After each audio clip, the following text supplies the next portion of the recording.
We're with the great Brian Lynch, probably the most in-demand trumpet player on the scene today. Incredible musician, currently with the Eddie Palmieri group, or for many years now. Can you tell us about this weekend, what we have coming ahead? Really, it's going to be a great honor and a great pleasure to be a part of Maestro Palmieri's retrospective of his career. And at this great moment in time, of course, as we know, he's been named the NEA Jazz Master for this year. So this is, coming up in his 76th year.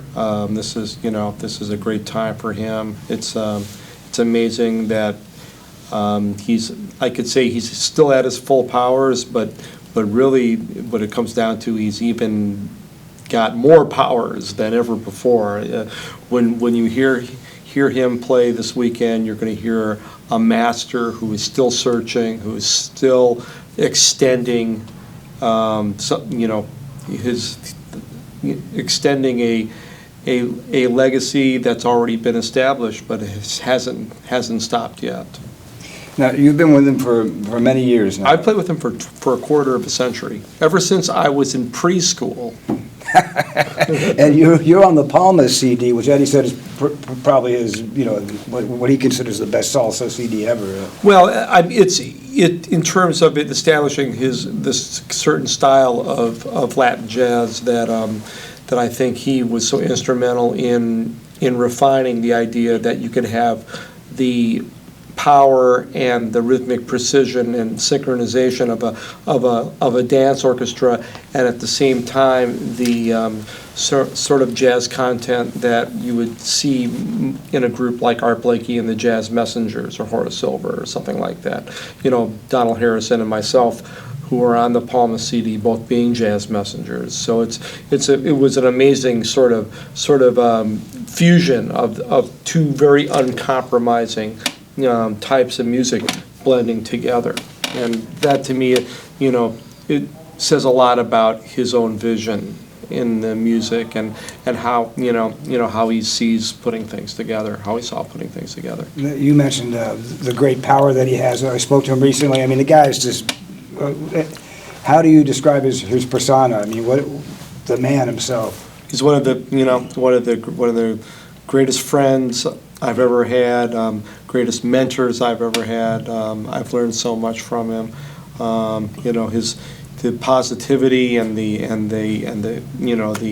I guess what you say, like the intensity of the good vibes that are flowing off of him every minute. Really, they go into the music, and I think that's part of what has touched so many people about his music over the years. Now, to play this music, it's so powerful and in your face, and to be the trumpet player in such a band, you got to have chops.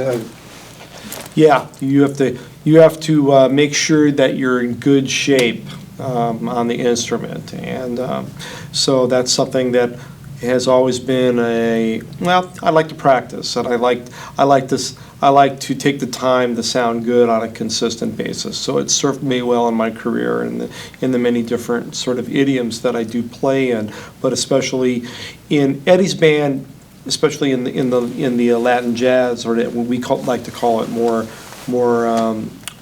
Afro-Caribbean jazz, that you have to have the power of a lead player and the solo finesse of a hard bop or contemporary jazz trumpet player. So doing both of those things, one or the other of the things, you can see, but doing both at the same time can be very challenging. So, but it's a challenge that I love to confront day after day, year in and year out. So it's been something. I think playing music like his is something that has given me, you always have to have challenges and always have to have something to keep you in shape, especially when you get a little bit older, So it's something that served me well in terms of keeping my chops together over the years. You didn't just fall into or actually you started with him when you were in kindergarten, I think you said? Yes, that's it. No, but how did you come to be playing with this band? We were talking about Barry Harris earlier, and I'm sure you were a jazz player. Even before I came to New York, I had been playing in salsa bands in my hometown of Milwaukee, and when I came to New York, I was lucky to get in with some good bands, and the band that I was most involved with and identified with in salsa before Eddie's band was the band of the great singer Hector Lavoe, which I was in his band for about 5 years. So at the same time that I was playing with the Horace Silver Quintet and the Toshiko Akiyoshi big band, you know, things like that, I was playing with Hector Lavoe's band, and so kind of having sort of a plural career, you know, as in the words of one of my favorite books, plural but equal, you know. So you know, in terms of what I came to feel about playing what we call Latin music, salsa, it wasn't just an adjunct to me. It was something that became very, very integral and very central to my musical world, and influenced my playing in the jazz idiom very much. I mean, I think even when I play straight ahead bebop, I tend to try to keep the rhythmic integrity of playing in clave, even in that kind of situation, which I would have to say is the same way that I think Charlie Parker or Bud Powell or Fats Navarro or Dizzy Gillespie, you know, would think about it, you know. I mean, this music is all one. It all comes from the same root, from Africa, from the mother, you know. Wow, that pretty much says it all. Welcome to Jazz at Lincoln Center, Brian Lynch. Great to be here, as always. My favorite place.